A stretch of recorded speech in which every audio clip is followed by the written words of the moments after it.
सौम्या की नई नई शादी हुई थी। शहर की पढ़ी लिखी लड़की जो सोचती थी कि गांव के लोग तो सीधे सादे होते हैं। उसका पति आर्यन शहर में काम करता था और घर में केवल भाभी, सास और चुपचाप रहने वाला देवर रजत रहता था। सौम्या हर काम अपने तरीके से करती। रसोई, सफाई, मेलजोल सब पर उसी का हुक्म चलता। रजत हमेशा चुप रहता, न हंसता, न कुछ कहता, बस अपने काम से मतलब रखता। सौम्या को गुस्सा आता। पता नहीं इस लड़के के मुंह में जुबान है भी या नहीं। हर वक्त भैंस जैसा मुंह, हर वक्त चुप रहना। कभी तो भाभी का हालचाल ही पूछ लिया करो। सौम्या रोज रजत पर ताने कसती। किताबें पढ़कर इंसान थोड़ी बनता है। चुप रहने वाले लोग या तो पागल होते हैं या चालाक। अगर मैं ना होती तो ये घर कब का बर्बाद हो चुका होता। बस मेरी वजह से ही ये घर चल रहा है। रजत कुछ नहीं कहता, बस मुस्कुरा देता और चुपचाप चला जाता। सास कहती, सौम्या बेटा, रजत तो बचपन से ऐसा ही है। कुछ दिन रहोगी तो सब समझ आ जाएगा।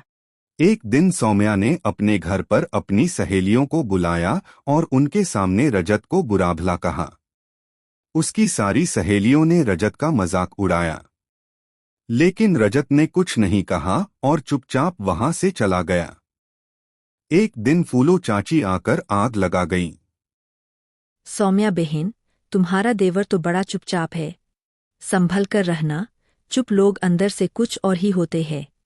ऐसे लोग किसी के अपने नहीं होते। मेरी मानो तो उस पर नजर रखना।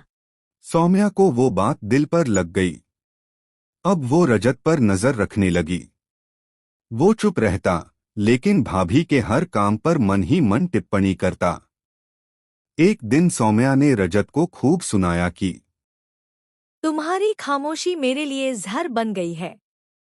हर वक्त चुप क्यों रहते हो? तुम्हारे पास जुबान नहीं है क्या? बोलो, कुछ तो बोलो। रजत ने पहली बार नजरें उठाकर कहा, भाभी, जो जुबान रोज बोलती है वो लोगों को थका देती है।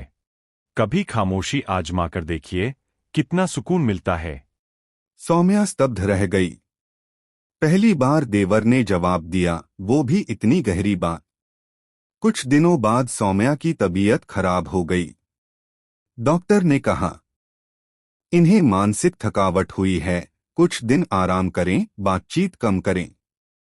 इसी दौरान घर की सारी जिम्मेदारी रजत ने संभाल ली। खाना भी बनाया, कपड़े धोए, सास का ख्याल रखा और सौम्या की भी चुपचाप सेवा करता रहा। सौम्या हैरान रह गई।